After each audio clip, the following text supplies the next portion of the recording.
கரூரில் செந்தில் பாலாஜியும் அவர் தம்பி அசோக்குமாரையும் வெறிகொண்டு தேடுகிறது போலீசார். எதுக்குப்பா? டிவிக்கு ஆட்சியை கவிழ்க்கிறதுக்கு ஸ்கெட்சு போட்டது, பிளான் பண்ணது, எம்எல்ஏ கிட்ட பேரம் பேசியிருக்காங்க. இதுக்காக தாங்க வெறிகொண்டு தேடுறாங்க. கரூரில் நடந்த சம்பவத்திற்கு, அதாவது 41 பேர் உயிரிழந்ததுக்கு எது சம்பந்தமே இல்லைன்னு சொன்னாங்கல்ல, இதற்கு சம்பந்தம் இல்லைன்னு சொல்லி தான் பாருங்களே செந்தில் பாலாஜி தம்பி அசோக்குமார் அவர்களே. சொல்ல முடியாது. ஏன்னா செந்தில் பாலாஜியோட சேர்ந்த நபர்கள் எல்லாம் கைது செய்து விட்டார்கள். செந்தில் பாலாஜியும் அசோக்குமாரும் தலைமறைவு. எப்படி? ஏன் தைரியமாக வர வேண்டியதுன்னு எங்கப்பா போனீங்க? கூடிய விரைவில் கைது செய்ய போகிறாங்க. இன்றைக்கி ராத்திரியே நடந்தாலும் நடக்கும்.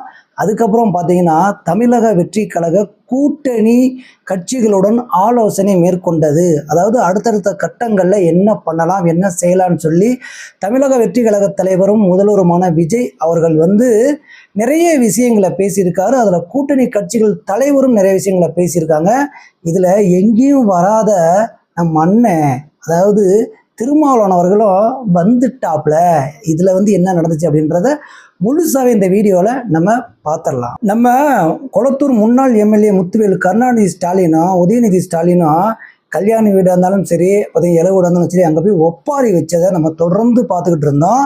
இதில் முக்கியமாக முத்துவேல் கருணாநிதி ஸ்டாலின் என்ன சொன்னாரும் நமக்கு எல்லாத்துக்குமே தெரியும். அதாவது தமிழக வெற்றி கழக ஆட்சி கூடிய விரைவில் கலைந்து விடும், இந்த ஆட்சி மாறும். அதாவது என்ன சொன்னார்னா, திரும்ப திரும்ப கூடிய விரைவில் நமது ஆட்சி அமையும், நாம தான் இப்பயும் முதல்வராக இருக்கோன்ற வேற சொல்லிவிட்டு ஆட்சி கவிழும், நம்ம திரும்ப ஆட்சிக்கு வருவோம்னு திரும்ப திரும்ப சொன்னாங்க. இது சரி விடு, ஏதோ ஆதங்கத்தில், அதாவது கொளத்தூரில் மண்ணை கவிட்டு புலம்புறாப்புல அப்படின்னு நம்ம பார்த்தா, இதுக்கு பின்னாடியே நம்ம கரூர் 10 ரூபா பாலாஜியை வச்சு பார்த்தீங்கன்னா செம்ம பிளான் பண்ணியிருந்திருக்காங்க. கிட்டத்தட்ட 8 எம்எல்ஏ கிட்ட, அதாவது தமிழக வெற்றி கழக எம்எல்ஏ கிட்ட பேசியிருக்காங்க. அதாவது பேரம் எவ்வளோ தெரியுமா? அமௌண்ட்டை பேசியிருக்காங்க. 35 கோடியிலேருந்து 50 கோடிங்க ஒருத்தருக்கும் மொத்தமாக இல்லை.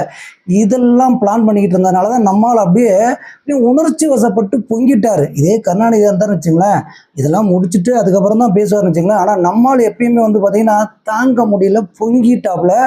ஆனால் இப்போ என்ன நடந்துச்சு? தமிழக வெற்றி கழக, அதாவது அவங்க எம்எல்ஏலாம் இருக்காங்க பார்த்தீங்களா, அவங்கெல்லாம் உண்மையாக நேர்மையாக இருந்ததுனாலையும் விஜய் அவர்களை நேசித்ததாலையும், அதுக்கப்புறம் உண்மையாக மக்களையும் நேசிச்சுட்டு அவங்க எம்எல்ஏ ஆனதை மறக்காமல் பார்த்தீங்கன்னா எங்கள் தலைமைக்கிட்ட சொல்லிட்டாங்க. ரெக்கார்டாக ஆதாரபூர்வமாக சொல்லிட்டாங்களா. இப்போது திமுகவோட அந்த பிளானு 10 ரூபா பாலாஜி, அவங்க தம்பி இருக்காரு பாருங்க அசோக்குமார், இந்த 2 பேரும் சேர்ந்து தான் கரூர்லேயும் இந்த 41 பேர் உயிரிழந்ததுக்கு காரணமாகவும் இருந்தாங்க. அங்கேயும் ஸ்கெட்ச் போட்டு தான் பண்ணாங்கன்றது மக்கள் திரும்ப திரும்ப ஒருவேளை இருக்குமோ இல்லாமல் இருக்குமோ அப்படின்னு நினச்சாங்க பார்த்தீங்களா. இப்போ கன்ஃபார்மாக உறுதி செஞ்சுருவாங்க. அந்த அளவுக்கு பிளான் போட்டு பார்த்தீங்கன்னா எம்எல்ஏ கிட்ட பேரம் பேசியிருக்காங்க. இதில் முக்கியமாக பார்த்தீங்கன்னா ராஜேஷ் அப்படின்றவர் முக்கியமாக நெருங்கிய க்ளோஸாக யார் செந்தில் பாலாஜி கூட. இவர் தினமுகம் அப்படின்ற ஒரு பத்திரிகை நடத்திக்கிட்டு வராரு. இவர் தான் இளையராஜா கிட்ட 2 முறை பேசியிருக்காங்க. இப்போலாம் டெக்னாலஜி வளர்ந்து போச்சு, ரெக்கார்ட் போட்டாங்களா என்ன ஆகும் அப்படின்றதெல்லாம் யோசிக்கவே இல்லை. அப்படியே பார்த்தீங்கன்னா பேசியிருக்காங்க. பேசுனதை ரெக்கார்ட் பண்ணிட்டாரு நம்மால் இளையராஜா. இதுக்கப்புறம் பார்த்தா தமிழக வெற்றி கழகத்தோட எம்எல்ஏ 8 பேர்த்துக்கிட்டையும் பேசியிருக்காங்க. இந்த விஷயம் என்ன லீக் ஆகலைங்க.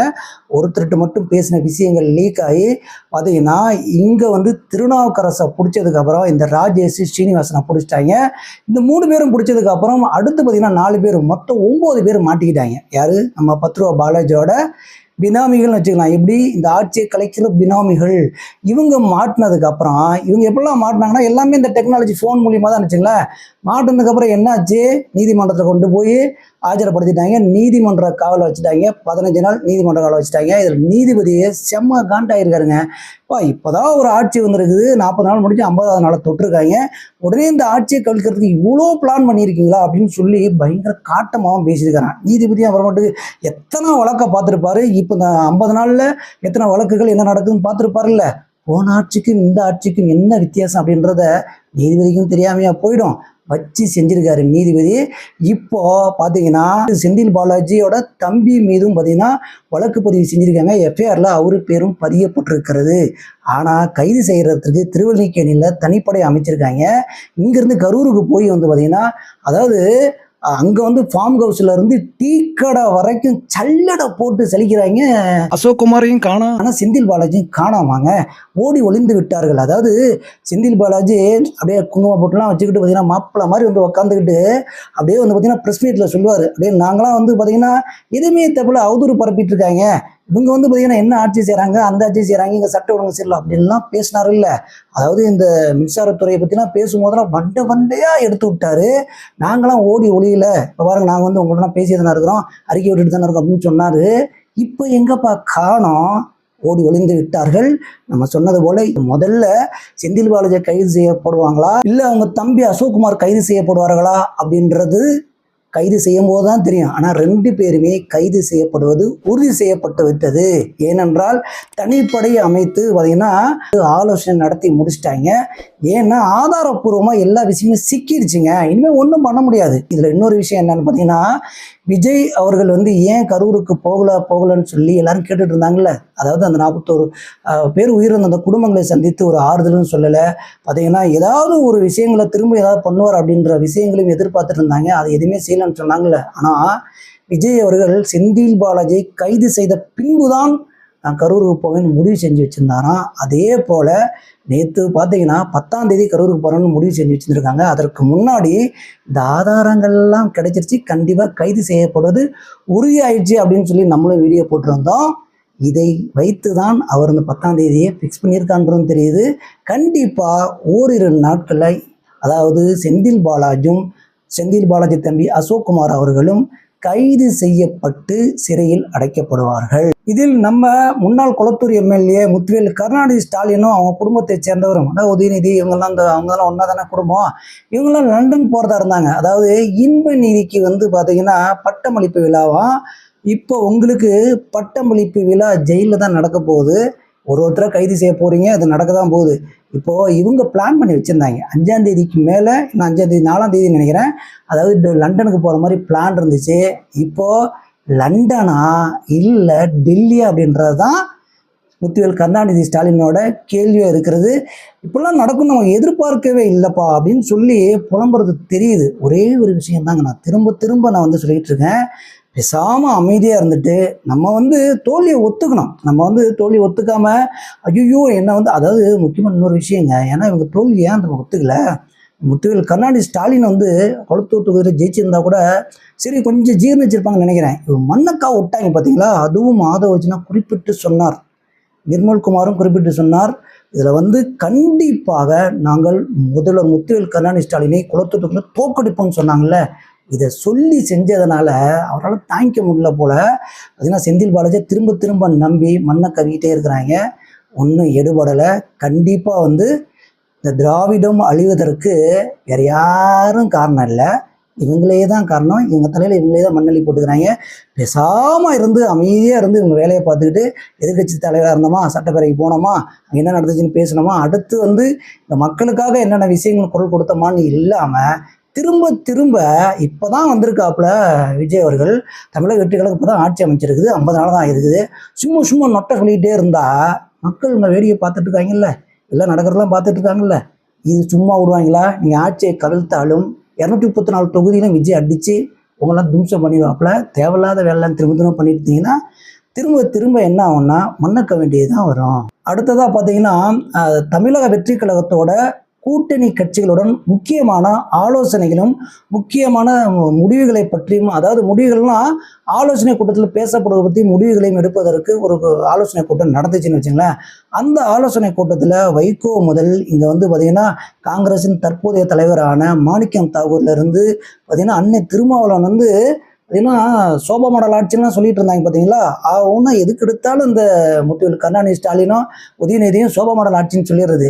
இந்த இதுக்கெல்லாம் முற்றுப்புள்ளி வைக்கிறதுக்காக திருமாவளவன் அவர்கள் எந்த ஒரு இடத்துக்குமே வரல. அதாவது தாவக கூட்டமோ இல்லை ஏதாவது ஒரு மீட்டிங்கோ இல்லை ஏதாவது நடந்துச்சுன்னா வராமல் வந்தார். இப்போ வந்துட்டார். இப்போ வந்து இவங்கெல்லாம் ஆலோசனை கூட்டம் நடத்தினதில் விஜய் அவர்கள் தெளிவாக ஒரு விஷயத்தை சொல்லியிருக்காராங்க. என்னென்னா, நீங்கள் ஆட்சி கவிழ்ப்பதற்கு இவங்க முயற்சி செய்து கொண்டு இருக்கிறார்கள், அதற்கான விஷயம்லாம் நடந்துகிட்டு இருக்குது, அது நடக்காது. கண்டிப்பாக உங்களுக்கு கொடுக்க வேண்டியதை, அதாவது அமைச்சர் பதவியும் கொடுத்துட்டாங்க, ஆட்சியில் பங்கும் கொடுத்துட்டாங்க. அப்படி இருக்கும் பொழுது சிறப்பாக நம்ம ஆட்சி அமைப்போம் அப்படின்னு சொல்லி பேசினாராம். அதுக்கு இந்திய முஸ்லீம் லீக் கட்சியின் தலைவர் வந்து பார்த்தீங்கன்னா ஏகபத்த ஆதரவை தெரிவிச்சிருக்காருங்க. முக்கியமாக வந்து இதில் மாணிக்கம் தகூர் வந்து பட்டையை கிளப்பியிருக்காரு, நிறைய விஷயங்களை பேசியிருக்காரு. அதாவது இந்த திராவிட கட்சிகள் அழிந்து விட்டது, ஒளிந்து விட்டது, இனிமேல் தலையெடுக்க முடியாது. நாம இனிமேல் வந்து அடுத்தடுத்த நகர்வுகளை தெள்ள தெளிவாக மக்களுக்கு சேவை செய்வதற்கும் மக்களின் குறைகளை தீர்ப்பதற்குமான ஒரு ஆட்சியாக இருக்க வேண்டும். அதற்கு தமிழகத்திற்கு நம்ம ஒத்துழைக்க வேண்டும் சொல்லியே பயணிச்சிருக்காரு.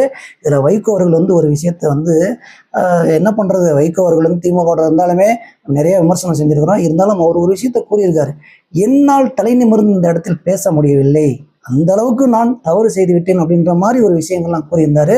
ஆனால் நிறைய விஷயங்கள் அங்கே பேசியிருக்கிறோம், அதை நான் பற்றி நம்ம பேச மாட்டேன். எல்லாம் நல்ல விஷயம்தான், மக்களுக்காக தான் விஜய் அவர்கள், அதாவது தமிழக வெற்றி கழகத்தின் தலைவரும் முதல்வரும் வந்து விஜய் அவர்கள் முடிவெடுத்திருக்கிறார் அப்படின்ற விஷயங்கள்லாம் பதிவு செஞ்சுருக்கிறாங்க. சிறப்பாக இந்த கூட்டம் நடந்து முடிஞ்சிருச்சு.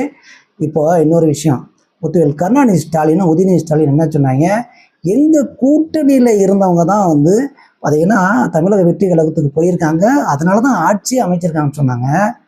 இப்போது இந்த பேரம் பேசினீங்களே, அதாவது தமிழக வெற்றி கழகத்தின் எம்எல்ஏ கிட்ட 35-50 கோடி 8 பேராவது உருவி எடுத்துருவான்னு சொல்லி, அப்போ இவங்க நீங்கள் அனுப்பாமல் இருந்தாவே மேட்ரு முடிஞ்சது. எப்போ எப்படி அனுப்புனீங்க, நீங்கள் தான் அனுப்புனீங்கன்னு வேறு ஆழத்தை எடுத்து அனுப்புனீங்க வேறு சொன்னீங்க.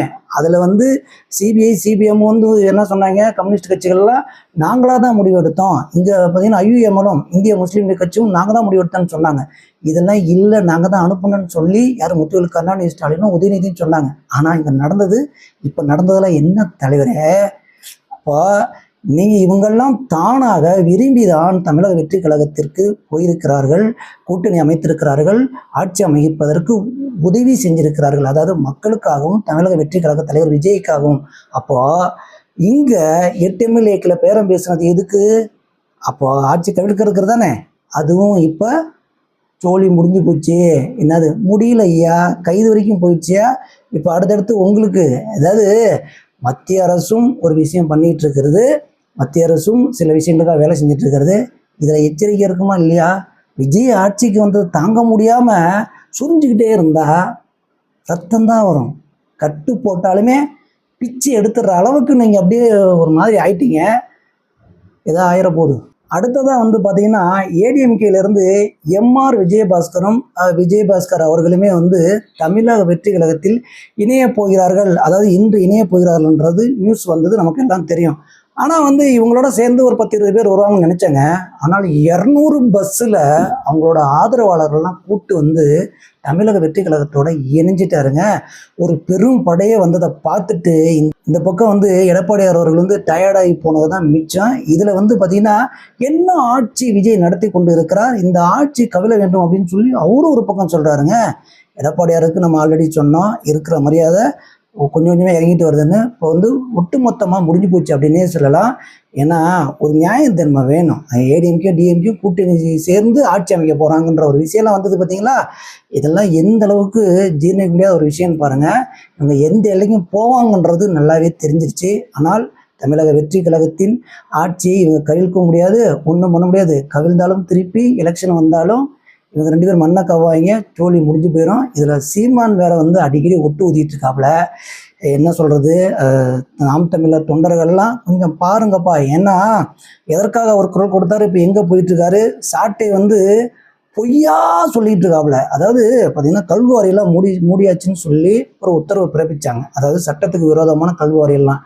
ஆனால் மூடப்படலைன்னு சொல்லி வீடியோ போட்டுட்டு இருந்தா அடுத்து தமிழக வெற்றி கழகத்தை சேர்ந்தவர்கள்லாம் போய் சீல் வச்சது வரைக்கும் போட்டு எடுத்து காமிச்சிட்டாங்க. இதுக்கு மேலே உன்னை வந்து அசிங்கப்படுத்துறதுக்கு எனக்கு தோணலை. ஏன்னா ஒரு எல்லை இருக்குது சாட்டை துரைமுருகன். ஏன்னா நீ போயிட்டு என்ன பண்ணுறேன்னா டெய்லியும், அதாவது சீமான் அவர்கள் வீட்டுக்கிட்ட நின்று பிச்சைடு என்னான்னு கேட்டிங்கன்னா, நான் இனிமேல் வந்து உண்மையை பேச மாட்டேன், பொய்யா தான் பேசுவேன், நீங்கள் என்ன சொல்கிறீங்களோ அதை அப்படியே கேட்பேன்னு சொல்லிட்டு நீ பேசிக்கிட்டே இரு. அதாவது இப்போ 8லேருந்து 4 வந்துச்சு தெரியுமா, அடுத்து 2 கூட வராது, ஜோலியாக முடிஞ்சு போயிடும், பார்த்துங்க. வீடியோவோட இறுதி பகுதியில் முக்கியமான ஒரு விஷயத்தை நான் கூறிட்டு தான் இந்த வீடியோ முடிக்கணுன்றேங்க. என்னென்னு பார்த்தீங்கன்னா, இந்த திராவிட கட்சியில் இருக்கு பார்த்தீங்களா, அந்த ஏடிஎம்கேவும் டிஎம்கேவும் இத்தனை நாளாக என்ன ஆட்சியை செஞ்சாங்க, என்னத்தை கிழிச்சாங்க அப்படின்றத நம்ம ஆல்ரெடி கேட்டுகிட்டே தான் இருந்தோம்.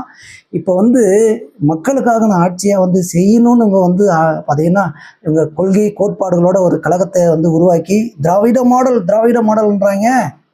இப்படிதான் சொல்லிட்டு தெரிஞ்சாங்கல்ல, இதுதான் திராவிட மாடலா? இன்னொருத்தர் வந்து ஆட்சிக்கு வந்தால் வந்து ஆட்சியை கலைக்கிறது, பேரம் பேசுறது, இதெல்லாம் வந்து தான் வந்து உங்கள் கோட்பாடு கொள்கையெல்லாம். இதில் வந்து பார்த்தீங்கன்னா கல்யாண வீட்லேயும், அதாவது பார்த்தீங்கன்னா இலை வீட்லேயும் ஒப்பாரி வைக்கிறது. எதுக்காக? மக்களுக்காகவா? இதில் பொய்யா சொல்லி இவங்களே அந்த சிம்மாசனத்தில் உட்காரணுன்னு சொல்லிட்டு சுயநலத்துக்காக பார்த்தீங்கன்னா அப்படியே இவங்களே வந்து பெஞ்சை தேய்ச்சிட்டு போயிடணும், பார்த்தீங்கன்னா ஆர்டர் போடணும், அப்படியே சொகுசாக வாழ்ந்துட்டு போயிடணும். மக்கள்லாம் வந்து என்னடா இது இப்படிலாம் பண்ணிட்டு இருக்காங்க, நல்லாச்சு நடக்காதா, எப்படா வீடியோ காலம் பிறக்கும்னு சொல்லி ஏங்கிக்கிட்டே இருக்கணும். இல்லை, இதில் ஒரு டைலாக் ஒன்று ஞாபகம் வருது. கருப்பழனியப்ப ஒன்று சொன்னார். அது என்ன அப்படின்னு பார்த்தீங்கன்னா, ஏடிஎம்கேக்கும் டிஎம்கேக்கும் என்ன வித்தியாசம்னா, ஏடிஎம்கே என்ன பண்ணுவாங்கன்னா போயிட்டு ஒரு பெண்ணுக்கிட்ட வந்து இந்த தோடெல்லாம் கழட்டி கொடுன்னு சொல்லி வாங்கிட்டு துரத்தி விட்டுருவாங்களாம். ஆனால் இந்த டிஎம்கே இருக்காங்க பார்த்தீங்களா, இவங்க என்ன பண்ணுவாங்கன்னா காதை அறுத்து எடுத்துகிட்டு ஓடி போயிடறான்னு சொன்னாங்க. இது வந்து தான் உண்மை. அப்போ நீங்கள்லாம் மக்களுக்கான ஆட்சி பண்ண வரீங்களா, இல்லை எதுக்காக வந்திருக்கீங்க அப்படின்றத 70 வருஷம் கழிச்சு தான் எங்கள் மக்களே தெரிஞ்சுட்டாங்க. அப்படின்றது கொஞ்சம் வருத்தமாக இருந்தாலும் எப்படியோ தெரிஞ்சுக்கிட்டாங்கல்ல. இனிமே உங்கள் சோழி முடிஞ்சு போச்சு. இந்த மாதிரி தமிழ்நாடு உலகத்தில் நடக்கும் அனைத்து விஷயமும் தொடர்ந்து அலசுவோம், தொடர்ந்து பேசுவோம். தொடர்ந்து தமிழ் தேசிய சொந்தங்கள் மறக்காமல் சப்ஸ்கிரைப் பண்ணிட்டு எனக்கு ஆதரவு கொடுங்க. நன்றி.